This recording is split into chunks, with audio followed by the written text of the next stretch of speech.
بسم الله الرحمن الرحيم السلام عليكم ورحمة الله وبركاته سودو هذا معدك عن التكنولوجي انستيتيوت اللي قبل تعود علوم تاي سي تيغا يا اكاونتينج waxaan soo course-keeni computer accounting waxaan soo wadnay xiisadiisii 7 baan soo qaadanay waxaan insha Allah maanta qaadan doonaa xiisadiisii 8 uguna dambaysa qaybta theory wixii daba gacanta laga shaqeyn doonaa practical baa la sameyn doonaa insha Allah xiisadana ugu dambaysa xiisad theory oo wax la sheego wixii dambe insha Allah gacanta ayaynu insha Allah ka shaqeyn doonaa xiisada kadib insha Allah hore waxaynu soo qaadanay laba shay oo kordhiya owners equity-ga hantida qofku leeyahay iyo laba shay yareeya waxaynu hore u soo qaadanay investment by owner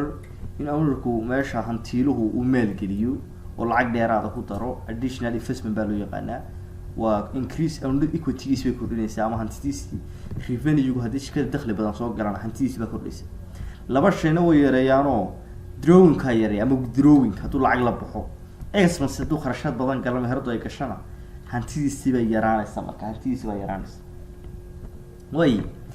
bal halka marka waxaan eegi doonaa equation-kii oo expand lagu sameeyay expanded equation iyadoo basic equation-ka waa kan waa assets equals liabilities and equity haddii la balaariyo oo afarta account saddexda account kale lagu daro halkan waxaad ka aragtaa assets equals liability plus and equity minus withdrawing plus revenue minus expenses wuxuu ku sheegayaa inta waa intii base of equationski waxaan hadhow ka jari doonaa dal ka dhigo drawing ka jari doonaa drawing ka capital ku soo baxay drawing ka laga jaraya revenue waa loo geenayaa expense-ga waa la jaray marka labadaas oo iyaga waa minus marka hantiisi drawing-kana way ka go'aysaa expense-guna uu ka go'ayaa revenue-guna wuu geesmaya marka laakiin halkan muhiimadda aynu halkan imika ka baranayno kasoo xagga dambe ugu tagi doono iyadoo aad u faahfaahsan dal ka dhigo gacanta ku shaqeyn doonaa waxaan ku shaqeyn doonaa insha Allah halka waxaad ku aragtaa owners capital minus drawing halka la dhigay ama halka uu ku xigay laga jeeda drawing-ka ku xigay revenue ku xigay expense ku soo ugu dambeynay macna order ku meenu ka leen minus plus na hadba ka yihiin marka revenue ma lagu darayaa laakiin labada kale waa laga jaraya marka hadda tan uma socono waa expand waa xagga dambe insha Allah ku arki doonaa oo the transactions ka insha Allah inoo bilaabi doona insha Allah transaction waxay tahay weena socotaa haddaba do it now bal hadda qabta bal ka shaqeeya bal isku daya wuxuu ku classify the following item as investment by owner oo ay loo soo gaabiyay investment by ay baa loo soo gaabiyay drawing waxa loo soo gaabiyay d revenue r expense I inta uu qaaday lagu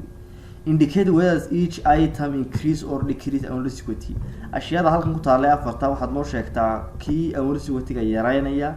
iyo kii kordhinaya increase-kii ku sameynaya iyo kii decrease ku sameynaya front expense maxay horta noqonaysaa waa expense maxay ku sameeyay marka waa decrease and equity waa sameyn kartaa drawing surface revenue salary and wage expense video yar bus kare isku day in aad sheegto kuwii hantida kordhinaya waa and equity uu kor u kacayo iyo kii yaraanay marka waa maxaa filayaa in bus kare isku dayday front expense marka waa maxay waa expenses waa decrease and equity drawing waa decrease and equity hanti baa lala baxay service revenue adeeg baa la sameeyay marka waa service revenue dakhli bayna soo galay waa increase and equity salary and wage expense waxa la bixiyay mushaharkii iyo gunadii iyaduna waa decrease and equity hantida hoos u dhigaysa waxa filayaa qaar inay soo fahmeen ka soco using the accounting equation hore inuu soo aragnay laakiin waxaan fahmaynaa wax loo yaqaan maanta isla doonaa isla fahanno aad iyo aad u muhiim ah oo in badan aad ka maqashin carabka laakiin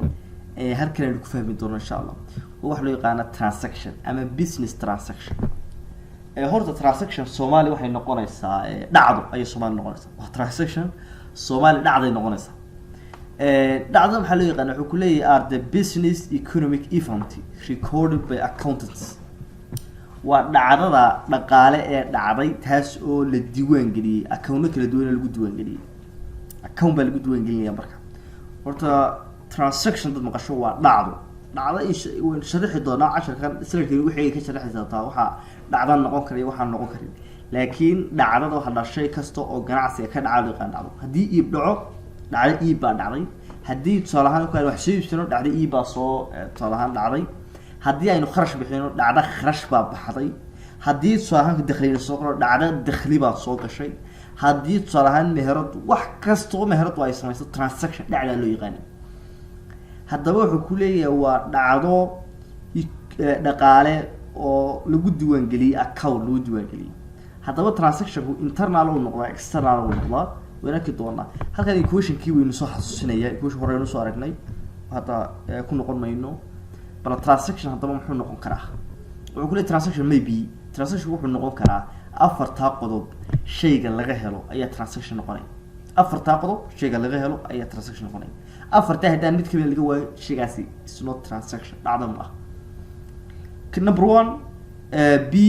a transaction involving the business entity wa in transaction kaasi uu meherada la xiriira waa qodobka koobaad in dhacdadaasi transaction kaasi uu meherada involving ku sameeyo meherada la xiriira talaha waxa dhici karta oo kale marka imika oo kale waxa dhici karta qofkan hantida ahi inuu meel kale talaha oo kale alaab ka iibsado ama meel kale deyn ka qaato meherada lama xiriiro isaga iibsay waa personally isaga iibsay ka meherada shaqo kuma laha marka waa in dhacdadaasi ay business-ka la xiriira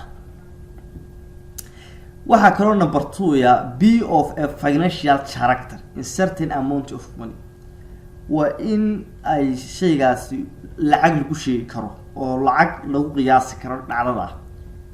waa in lacag lagu qiyaasi karo shaygadan lacag lagu qiyaasi karo transaction noqon maayo waxay soo iibsan alaab oo kale dee alaab la qoriyaa in soo iibsan alaabta magaceeda qiimihiidu inta yahay marka isagu certain amount of money markii soo baahan in la cayimo lacagta in shayga lacagtiisa la cayimo financial character oo inuu sumad dhaqaale yeesho ama sumad lacageed yeesho number 3 have a dual wa inuu dhacaas ay dual noqotaa laba waa inay saameeysaa twofold waa loo yaqaan effective on the accounting element saddexdan accountiyaynu soo aragnay waa in ugu yaraan ay laba saameeyso saddexdan waa maxay waa assets iyo equals liability oo diswati waa in ugu yaraan ay laba saameysaa ugu yaraan maxay saameysaa waa in ay laba saameysaa marka laba element inkastoo aynu arki doono insha Allah dee dhacda waxa dhici karta saameyn karta assets-ka saameyn karta liability-ga saameyn karta marka waxa dhici karta hal dhacdo in liability-ga laba account ka saameyso hal dhacdo in diswati-ga laba account ay ka saameyso ayaa dhici karta marka dhacdo kasta oo dhacda waa dual waa laba meelood bay saameynta waa dual laba meelood bay saameynta sidee u saameynta waa ka doonaa insha Allah oo dhacdo kasta oo iminka kale insha Allah way la socotay ka hor dhici maayo laakiin hadii meherada la maal geliyo cash iyo waxay saameynaysaa wax loo yaqaan unisquity way saameynaysaa marka waxay saameynaysaa assets iyo unisquity insha Allah way arki doonaa ka hor dhacayo laakiin dhacdo walba saddexda elementi inoo taaga ama saddexda accounting elementiga uu yaraan laba kamid ah saameynta marka ama laba account oo labada mid kamid ah ay saameynta marka waa twofold ama dual baa loo yaqaan marka laba meelood bay saameynta marka numberka u dambeeya be supported by a source document waa in shaygani la sheegaa meesha uu ka yimi ama source-kiisa issues dhacdadani maxay ka dhacday ma baa dhacay mise baa dhacay ma deyn baa dhacday waa in source-kii la sheegaa marka source-kii meel la sheegaa afarta shayga laga helo ayaa loo aqoonsanayaa shaygaas inuu transaction yahay inuu dhacday marka wixii dambe carabka weyn ku soo celin doonaa ereyga transaction dhacdo transaction 1 baynu oran doonaa transaction 2 transaction 3 marka halka imika waxay noo bilaabi doonaa insha Allah 10 transaction oo transaction-ka meherada ka dhaca oo transaction-ada ugu qaalisan ugu muhiimsan ah 10 ka transaction qofkii si wacan u qabtaana waxaan filayaa accounting inaanu qabanayn wax dambe chapter-kan waa chapter-ka ugu muhiimsan accounting-ka waa chapter-ka haddaad 10 ka dhacda samayso all statement inaad samayso aad bay fududaanaysaa statement-yada waaweyn aad bay fududaanaysaa marka wixii xiisada xigta wixii insha Allah transaction-ka bilaabi doona example badan ku aragtaan waa dhacdadii koobaad waa transaction-kii koobaad halkaas ay naqasti period insha Allah ka sii qaadona xiisada xigta maxaa hadbaar degsi looga baahan yahay horena waan u sheegay arday kasta waxa looga baahan marka halka la soo gaaro waa in arday kasta soo qaada book loo yaqaan cash book oo soo qaata cash book runtii halka laga bilaabo in badan bay socon doonaa insha Allah oo transaction ka aynu dhigan doonaa oo dhacda deyn naga hadhi maysto report naga hadhi maayo marka waxaan ardayda dhammaan ardayda leeyahay ama insha allah usoo jeedinaya in buuggii ay soo qaataan cash bookga loo yaqaanay. cash bookgana buugga weliba la soo qaadanaya waxa uu yahay waa laba nooc. mid baa jira layman fara badan oo grid lines leh oo layman jeexjeexan oo fara badan ka hay isticmaalina kasi u aan anfici maayo. waxaad soo qaataan kamadow ee laymankiisu caadiga yihiin ee laymanka kooban leh ee xariijimaha kooban leh soo qaata marka ka insha allah. bal sawirkiisana aan isku dayaan inuu soo diro hadii la ka dhigo aan ku qoro internetka waan inuu soo diray ka fiican insha allah. mid xariijimo aad u fara badan leh oo kaasma fiicna oo ku dawaqaysan laakiin ka ilid ka baahay wuxuu yahay cash book ilid ka baahay wuxuu yahay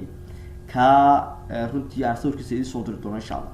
marka arday kasta waxa lagu baahay kan soo qaato ardayga isku qiyaamaynay hadii ardaygu buug kala soo qaato aad is qiyaamaynay waayo kaan laftirkiisa maraq qaar noo anfici maayo sida dharkeen oo anfici maada aragteen ballaarkeen ugu sameyn doona.